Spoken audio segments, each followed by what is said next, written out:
મોહન ભાગવતની મુલાકાત. આરએસએસ વડા મોહન ભાગવત 2 દિવસીય ગુજરાત પ્રવાસે વિવિધ સંગઠનાત્મક કાર્યક્રમોમાં હાજરી આપશે અને માર્ગદર્શન આપશે. સુરતમાં પનીરનો જથ્થો ઝડપાયો. સુરત એસઓજીએ દરોડા પાડી 1400 કિલો શંકાસ્પદ અને અખાદ્ય પનીરનો જથ્થો ઝડપી પાડી તપાસ હાથ ધરી છે. સુરેન્દ્રનગર કલેક્ટર વિરુદ્ધ ચાર્જશીટ. પૂર્વ કલેક્ટર રાજેન્દ્ર પટેલ વિરુદ્ધ 9 કરોડના કૌભાંડ મામલે તપાસ એજન્સી દ્વારા કોર્ટમાં ચાર્જશીટ દાખલ કરાઈ. કાળઝાળ ગરમીની શરૂઆત. રાજ્યમાં માર્ચની શરૂઆતમાં જ તાપમાનનો પારો 36 ડિગ્રીને પાર પહોંચ્યો. હવામાન વિભાગે હીટવેવની આગાહી કરી છે. અમદાવાદમાં આગની ઘટના. અમદાવાદમાં મોડી રાત્રે 3 ફેક્ટરીઓમાં ભીષણ આગ લાગી, જેમાં 2 વ્યક્તિઓ દાઝી જવાથી ઇજાગ્રસ્ત થયા છે. દવાની યાદીમાં વધારો. ગુજરાત સરકારે આવશ્યક દવાઓની યાદીમાં નવી 150 દવાઓ ઉમેરી. હવે કુલ 1480 દવાઓ ઉપલબ્ધ બનશે. હોળી પર ડૂબવાની ઘટનાઓ. હોળી ધૂળેટી પર્વ દરમિયાન રાજ્યના વિવિધ જળાશયોમાં 25 થી વધુ લોકોના ડૂબી જવાથી કરુણ મોત નીપજ્યાના અહેવાલ છે. નરેન્દ્ર મોદી સ્ટેડિયમ. અમદાવાદના સ્ટેડિયમમાં આગામી મેચો માટે વિશેષ તૈયારીઓ શરૂ. ક્રિકેટ પ્રેમીઓમાં ભારે ઉત્સાહ જોવા મળી રહ્યો છે. ઈરાન ઇઝરાયેલ યુદ્ધ. ઈરાને ઇઝરાયેલ વિરુદ્ધ ક્લસ્ટર બોમ્બનો ઉપયોગ કરતા મધ્ય પૂર્વમાં તણાવ વધ્યો. ક્રૂડ ઓઇલના ભાવમાં 3% ઉછાળો આવ્યો. રશિયા ભારતની મદ્દે. યુદ્ધના સંકટ વચ્ચે રશિયા ભારતને 95 લાખ બેરલ ક્રૂડ ઓઇલ આપવા તૈયાર. પુરવઠો જાળવી રાખવા ખાતરી આપી. અદાણી ગ્રુપની સિદ્ધિ. અદાણી ગ્રુપ યુનેસ્કોના વર્લ્ડ એન્જિનિયરિંગ ડે 2026 માટે સત્તાવાર ભાગીદાર બન્યું, જે ભારત માટે ગૌરવની ક્ષણ છે. ફિનલેન્ડનો ભારતને ટેકો. ફિનલેન્ડના રાષ્ટ્રપતિએ સંયુક્ત રાષ્ટ્ર સુરક્ષા પરિષદમાં ભારતને કાયમી સભ્યપદ આપવાની જોરદાર હિમાયત કરી છે. શેરબજારમાં મોટો કડાકો. મધ્ય પૂર્વના યુદ્ધની અસરે ભારતીય શેરબજારમાં સેન્સેક્સ 1600 પોઈન્ટ ગગડ્યો. રોકાણકારોના કરોડો રૂપિયા ધોવાઈ ગયા. અમેરિકાનું મિસાઇલ પરીક્ષણ. અમેરિકાએ વિનાશક ડુમ્સડે મિસાઇલનું સફળ પરીક્ષણ કર્યું, જે પરમાણુ બોમ્બ કરતાં 20 ગણી વધુ ઘાતક મનાય છે. બિહારમાં રાજકીય ગરમાવો. નીતિશ કુમાર મુખ્યમંત્રી પદ છોડે તેવી અટકળો વચ્ચે નવા મુખ્યમંત્રીના નામ પર ભાજપમાં મંથન શરૂ થયું. ચાઇલ્ડ ઓબેસિટીનો ખતરો. એક રિપોર્ટ અનુસાર ચીન પછી હવે ભારતમાં બાળકોમાં મેદસ્વીપણું ઝડપથી વધી રહ્યું છે, જે ચિંતાનો વિષય છે. સીએમ દ્વારા પુસ્તક વિમોચન. મુખ્યમંત્રી ભૂપેન્દ્ર પટેલે ગાંધીનગરમાં શેપિંગ ટુમોરોઝ સિટીઝ પુસ્તકનું વિમોચન કર્યું, જેમાં ટકાઉ શહેરીકરણ પર ભાર મુકાયો છે. અમદાવાદમાં નવા પ્રોજેક્ટ્સ. ગુજરાત ભાજપ પ્રમુખ જગદીશ વિશ્વકર્માએ અમદાવાદમાં 97 કરોડના નાગરિક સુવિધાના 31 વિવિધ પ્રોજેક્ટ્સનું લોકાર્પણ કર્યું. મહિલા સ્ટાર્ટઅપને પ્રોત્સાહન. મુખ્યમંત્રીએ અમદાવાદમાં મહિલા ઉદ્યોગ સાહસિકો માટે હર સ્ટાર્ટ કાર્યક્રમની 5મી આવૃત્તિ અને નવા રિસર્ચ પાર્કનું ઉદ્ઘાટન કર્યું.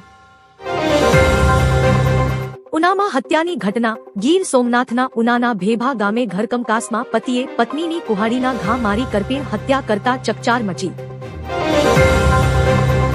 અધિક કલેક્ટરની બદલી. સુરેન્દ્રનગરના તત્કાલીન અધિક કલેક્ટર આર.કે. ઓઝાની રાતોરાત વડોદરા બદલી કરાઈ. જમીન કૌભાંડમાં સંડોવણીની આશંકા છે. સહકારી મંડળીઓને નોટિસ. ડેરી ઉત્પાદન સંઘના હોદ્દેદારોને વિવિધ મુદ્દે પુરાવા સાથે 13 માર્ચે રજિસ્ટ્રાર સમક્ષ હાજર રહેવા આદેશ કરાયો છે. બિન હથિયારી પીએસઆઈ પરિણામ. ગુજરાત પોલીસ ભરતી બોર્ડ દ્વારા બિન હથિયારી પીએસઆઈ ભરતીનું ફાઇનલ પરિણામ જાહેર કરવામાં આવ્યું છે. તાપમાનમાં વધારો. રાજ્યના કેટલાક ભાગોમાં તાપમાન 39 ડિગ્રી સુધી પહોંચ્યું. માર્ચમાં જ એપ્રિલ જેવી ગરમીનો અહેસાસ થઈ રહ્યો છે. ઈરાની જહાજ ડૂબ્યું. શ્રીલંકા નજીક ઈરાનનું એક યુદ્ધ જહાજ શંકાસ્પદ સબમરીન હુમલામાં ડૂબી ગયું. અનેક જવાનો લાપતા હોવાના અહેવાલ છે. નેપાળમાં સામાન્ય ચૂંટણી. નેપાળમાં સામાન્ય ચૂંટણી માટે મતદાન યોજાઈ રહ્યું છે, જેમાં યુવા નેતાઓ અને સ્થાપિત પક્ષો વચ્ચે જંગ છે. સંરક્ષણ કરાર. ભારત સરકારે કોસ્ટ ગાર્ડ હેલિકોપ્ટર અને નેવી મિસાઇલ સિસ્ટમ માટે 5000 કરોડ રૂપિયાના મહત્વના સંરક્ષણ કરારો પર હસ્તાક્ષર કર્યા. લક્ષ્ય સેનની જીત. ઓલ ઇંગ્લેન્ડ ઓપનમાં ભારતીય બેડમિન્ટન ખેલાડી લક્ષ્ય સેને વિશ્વના નંબર 1 ખેલાડી શી યુકીને હરાવી મોટો ઉલટફેર સર્જ્યો. બાસમતી ચોખાની નિકાસ. મધ્ય પૂર્વના સંઘર્ષને કારણે બંદરો પર 4 લાખ ટન બાસમતી ચોખાનો જથ્થો અટવાયો. નિકાસકારોમાં ભારે ચિંતા. એલએનજી સપ્લાય પર અસર. પશ્ચિમ એશિયામાં યુદ્ધના કારણે ભારતનો એલએનજી પુરવઠો ખોરવાયો. પેટ્રોનેટ અને કતાર એનર્જીએ ફોર્સ મેજર નોટિસ જારી કરી.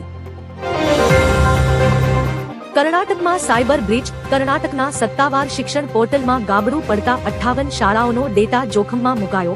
આંતરિક વ્યક્તિની સંડોવણીની આશંકા.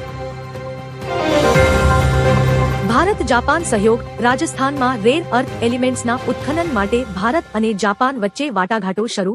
ચીન પરની નિર્ભરતા ઘટાડવાનો લક્ષ્ય. અમદાવાદ એસવીપી હોસ્પિટલ વિવાદ. એસવીપી હોસ્પિટલમાં દર્દીઓ પર પરવાનગી વગર અખતરા થતા હોવાના આક્ષેપ સાથે પરિવારે ભારે હોબાળો મચાવ્યો છે.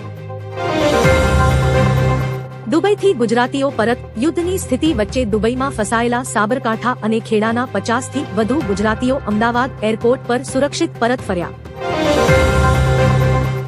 શહેર કોટડામાં આગ. અમદાવાદના શહેર કોટડા પોલીસ સ્ટેશન સામેના એક કારખાનામાં ભીષણ આગ લાગતા ફાયર વિભાગે મેગા ઓપરેશન હાથ ધર્યું. વડોદરામાં દુર્ઘટના. વડોદરામાં ધૂળેટીની ઉજવણી દરમિયાન 29 વર્ષીય યુવાનનું રહસ્યમય સંજોગોમાં મોત થતા પરિવારમાં માતમ છવાયો છે. જૂનાગઢમાં લાશ મળી. જૂનાગઢમાં ઓઝત નદીના પુલ નીચેથી એક અજાણ્યા યુવકની લાશ મળી આવતા પોલીસે તપાસ શરૂ કરી છે. સુરતમાં સાયબર ઠગ ઝડપાયો. આરટીઓના નામે ટેક્સ ભરવા માટે ફેક મેસેજ મોકલી છેતરપિંડી કરતી ગેંગનો સાગરીત સુરત પોલીસે ઝડપ્યો. મહેસાણામાં વિઝા છેતરપિંડી. અમેરિકા જવાના વિઝા અપાવવાના બહાને મહેસાણામાં એક વ્યક્તિ સાથે 6.80 લાખ રૂપિયાની છેતરપિંડી આચરવામાં આવી. ગુજરાતમાં યલો એલર્ટ. રાજ્યના 9 શહેરોમાં તાપમાન 39 ડિગ્રીને પાર પહોંચતા હવામાન વિભાગે આગામી 3 દિવસ યલો એલર્ટ જાહેર કર્યું છે. દુબઈમાં ડ્રોન હુમલો. દુબઈમાં યુએસ કોન્સ્યુલેટ પાસે ઈરાની ડ્રોન હુમલાને કારણે ભીષણ આગ લાગી. સદનસીબે જાનહાની ટળી હોવાના અહેવાલ છે. Bharat England semifinal. ટી20 વર્લ્ડ કપ 2026ની બીજી હાઈવોલ્ટેજ સેમીફાઇનલ મેચમાં ભારત અને ઇંગ્લેન્ડ વચ્ચે વાનખેડે સ્ટેડિયમમાં મુકાબલો થશે. ઈરાનમાં ભૂકંપ. ઈરાનના પરમાણુ મથકો નજીક 4.3ની તીવ્રતાનો ભૂકંપ અનુભવાયો જે પરમાણુ પરીક્ષણને કારણે હોવાની આશંકા સેવાઈ રહી છે. અભિષેક મનુ સિંઘવી. કોંગ્રેસ દ્વારા તેલંગાણાથી રાજ્યસભાની બેઠક માટે વરિષ્ઠ નેતા અભિષેક મનુ સિંઘવીના નામની સત્તાવાર જાહેરાત કરવામાં આવી. ઈપીએફઓ વ્યાજ દર. નાણાકીય વર્ષ 2025થી 26 માટે ઈપીએફઓ એપીએફ પરના વ્યાજ દરો અંગે મહત્વનો નિર્ણય લીધો છે. જેતપુર હાઈવે અકસ્માત.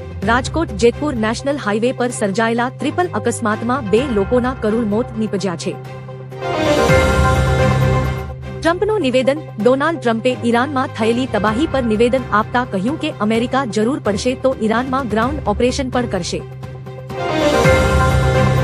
સંજુ સેમસન ઇજાગ્રસ્ત. ભારતીય cricketer Sanju Samson semifinal match પહેલા ઇજાગ્રસ્ત થતા રમવા સામે પ્રશ્નાર્થ ચિહ્ન લાગ્યું છે.